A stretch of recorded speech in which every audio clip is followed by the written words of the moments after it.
WhatsApp guys welcome to our YouTube channel and a new video. तो भाई ये जो वीडियो है एक बहुत बड़ा अलर्ट है, स्कैम अलर्ट है जो कि चल रहा है लातविया में और बहुत सारी कंट्रीज़ में जॉब के रिगार्डिंग। तो इस वीडियो में मैं आपको सुनाने वाला हूँ एक बंदे की कहानी जो कि मुझे मिला था लातविया में। उसका नाम है सुब्रमणी उसका नाम है भाई का। और भाई आए थे इंडिया से, किसी ने उनको स्कैम किया जॉब के बहाने और वो वहाँ के फंस गए। फिर उन्होंने किसी तरह अपना काम चलाया, किसी तरह सर्वाइव कर रहे थे और वो बोल रहे थे मुझसे कि मुझे क्या करना चाहिए। I try to advise him. सबसे बुरी बात यह है कि उन्होंने मुझे बहुत सारे मैसेजेस किए पर मैं उनको रिप्लाई नहीं कर पाया उस टाइम पे। और जब मैंने उनको रिप्लाई किया तो कह रहे भाई I am already in Latvia. तो यार ये होता है और आई एम सॉरी अगर मैं बहुत सारे लोगों का मैसेज का रिप्लाई ना कर पाऊँ इंस्टाग्राम पे या कहीं भी। बट मैं जब इकट्ठा करता हूँ तो बहुत सारे काफ़ी लेट हो जाता है, पर मैं इकट्ठा एक दिन बैठ के ही मैसेज करता हूँ, सबको रिप्लाई देखता हूँ। क्योंकि मैं भी काफ़ी ट्रांजिट में होता हूँ, इधर से उधर, फिर दिल्ली, फिर वापस, फिर इधर, तो बहुत भाग दौड़ रहती है। तो आई होप इस वीडियो से, इस कहानी से, पर ये मैं वीडियोस का कारण, वीडियो बनाने का जो मेन रीज़न है वो यही है कि आप, अगर मैं आपको मैसेज का रिप्लाई नहीं भी देता हूँ तो इन वीडियो से आपको ये समझ में आ जाएगा कि आपके साथ भी कहीं ऐसी कहानी तो नहीं हो रही। और अगर हो रही है तो अलर्ट हो जाइए, सावधान हो जाइए। सावधानी ही सतर्कता है। मैंने सही हिंदी बोली, शायद सही हिंदी बोली, सावधानी ही सतर्कता है। तो पूरा वीडियो आखिरी तक सुन लेना जिससे आपके साथ कोई बंदा ये जॉब का स्कैम नहीं कर पाए। Let's start this video.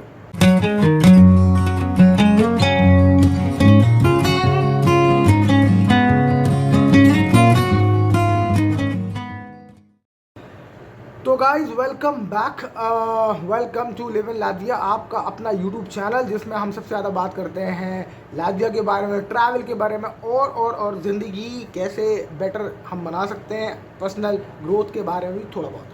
तो भाई ये फ़िलहाल ये वीडियो हम बना रहे हैं उस भाई के लिए जो भाई को first of all thank you so much, Subramani भाई जो हमारी वीडियो देखते हैं। वो कहते हैं मैं आपके सारी वीडियो देखता हूँ, मैं आपको बड़ा फ़ैन हूँ और मैं मिलना चाहता था आपसे, पर हम लोग ऐसे ही मेरे घर के बाहर डिलीवरी करने आए थे बोल से, और मैं निकला, मैंने कहा हाय ब्रो, उसने कहा हाय ब्रो, और फिर उन्होंने कहा यार मैं तो आपको जानता हूँ, और फिर ऐसे बातचीत शुरू हुई।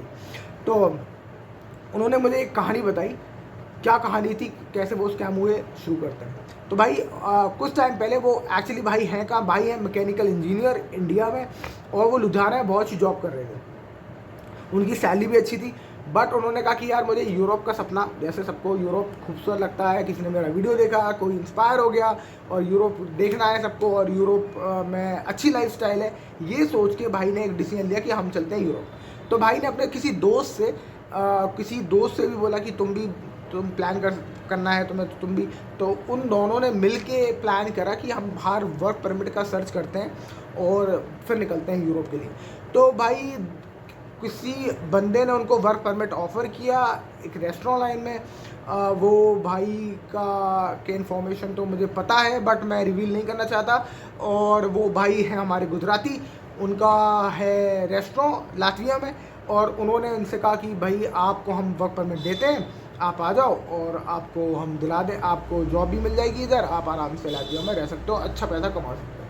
तो भाई ने दे दिए 2 लोगों के पैसे, और खुद तो गए और अपने भाई साथ में कोई उनकी दोस्त थी उसको भी मरवा दी कह दिया।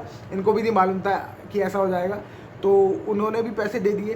तो ऑलमोस्ट इन्होंने 8 लाख रुपए पर हेड, 16 लाख रुपए, 8 लाख रुपए दोनों के दिए इन्होंने उस भाई को। और उन्होंने कहा कि भाई हमें वर्क परमिट दे दो, तो उन्होंने वहाँ से वर्क परमिट इशू किए 2 और इनको वहाँ बुला लिया। ठीक है, 8 लाख रुपए लगे, ज़्यादा है बहुत, बट ठीक है। तो अब 8 लाख रुपए लेके वहाँ पहुँचे तो प्रॉब्लम होती है वहाँ स्टार्ट। जब वो वहाँ पहुँचते हैं तो उनसे वो कहते हैं कि भाई आपके पास 3 महीने का वीज़ा है, 3 महीने के अंदर आप अपनी नौकरी का जुगाड़ कर लो, क्योंकि 3 महीने बाद हम आपको वर्क परमिट आपका कैंसिल कर देंगे। और 3 महीने बाद, ये सिर्फ आपको लातविया तक बुलाने का वीज़ा है, 3 महीने बाद हम आपका वर्क परमिट कैंसिल कर देंगे, 3 महीने के अंदर आपको अपना जुगाड़ करना है किसी और वर्क परमिट का। अब उनके पास 2 महीने ऑलरेडी हो चुके थे जब मैं उनसे मिला, और वो मुझसे बोले थे कि 1 महीना है, मैं क्या करूँ। तो मैंने उनसे कुछ फिर हम लोग बैठ के बात करी कुछ थोड़ी बहुत, और उनको अब मुझे पता नहीं उन्होंने क्या डिसीजन लिया, हालांकि उनका फ़ोन नंबर मेरे पास है, मैंने उनका नंबर एक्सचेंज किया। मैंने कहा कोई भी प्रॉब्लम हो आप मेरे को मैसेज करना, और अगर मैं जितनी भी हेल्प कर सकता हूँ आपकी करूँगा, कोशिश करूँगा। और अगर मैं नहीं भी हूँ लातविया में तो I can give you some contact जहाँ आप जो मेरे दोस्त हैं वो आपकी हेल्प कर सकते हैं।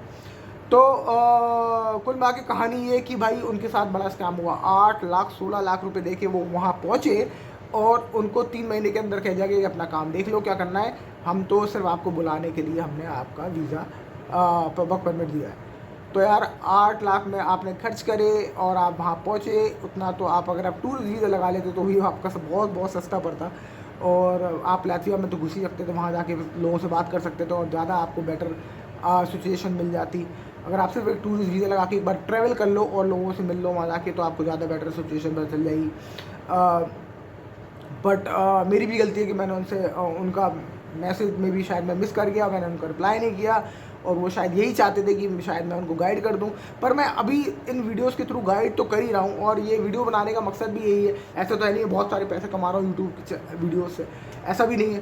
तो मेरा मकसद ही ये था, मैंने यूट्यूब चैनल भी इसीलिए स्टार्ट किया था जिससे कि लोगों को जो जिनको नॉलेज नहीं है लातविया के बारे में, तो उनको पता चल सके कि लातविया में कैसे क्या कहाँ चीज़ें और उनकी आसान हो जाए थोड़ी सी ज़िंदगी, और वो स्कैम उनके साथ ना हो। वो तो मुझे बाद में पता चला कि लोगों के साथ स्कैम हो रहे हैं, तो मैंने कहा चलो इन वीडियोस के थ्रू स्कैम भी नहीं होंगे लोगों के साथ।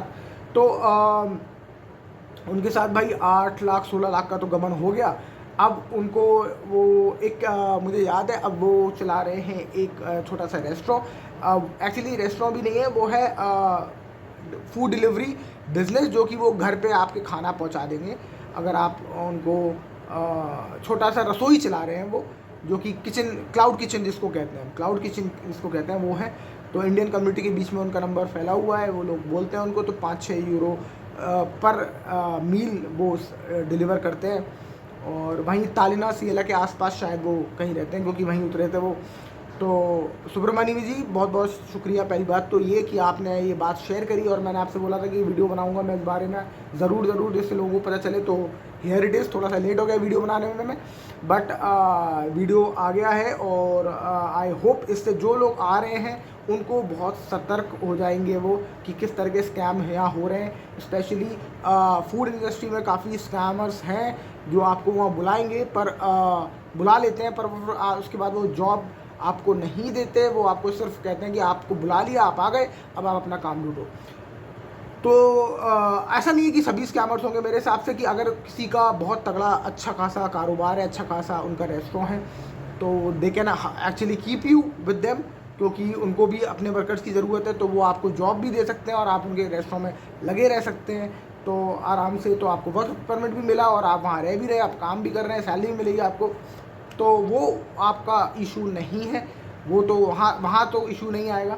बट जो छोटे रेस्टोरेंट ओनर्स हैं, जो मतलब मुझे नहीं पता क्या किस हिसाब से ये डील करते हैं, वैसे पता है पर मैं बताना नहीं चाहता कैमरे पे हर चीज़।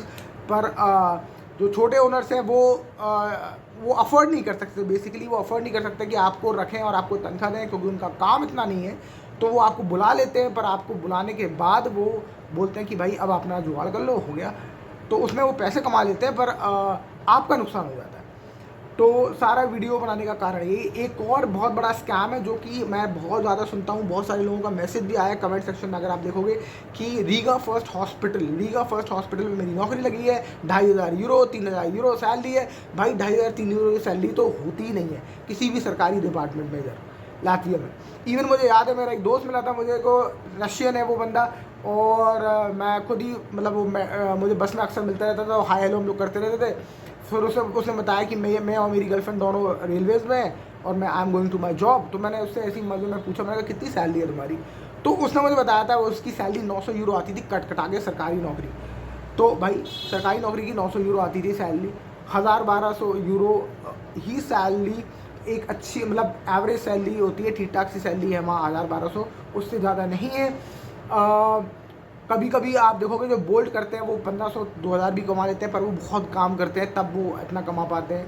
तो मेरे भाई सैलरी इतनी एक्सपोनेंशियली हाई नहीं होती है। 2-2500 यूरो 3000 यूरो उनको मिल सकती है जो आईटी जॉब्स में हैं, और उनको भी आपको बड़ा संभल के समझना पड़ेगा कि एक्चुअली ये कंपनी जेन्युइन है और इसका एक्चुअली ऑफिस है उधर, और जो आपकी स्किल्स हैं उसके रिलेटेड वो आपको काम दे रही है, वर्क परमिट दे रही है, तो आप ज़रूर IT जॉब्स के लिए एक अच्छी सैलरी पे वहाँ जा सकते हैं। सो दैट्स इट, बहुत सारा बोल दिया मैंने। आई hope you like the video. If yes, like share and subscribe. और मेरे भाइयों ऐसे ही सपोर्ट करते रहें, वीडियो को बहुत सारा लाइक कर दें, जिससे कि मैं और ऐसे वीडियोस बनाता रहूं, इवन अगर मैं इंडिया में हूं जब तक, तब भी, और बहुत सारी इन्फॉर्मेशन आप तक लाता रहूँ। So that's it for this video. I hope you like the video. See you in the next video. Thank you so much for watching. Bye bye. Sitting lonely in my room again, trying to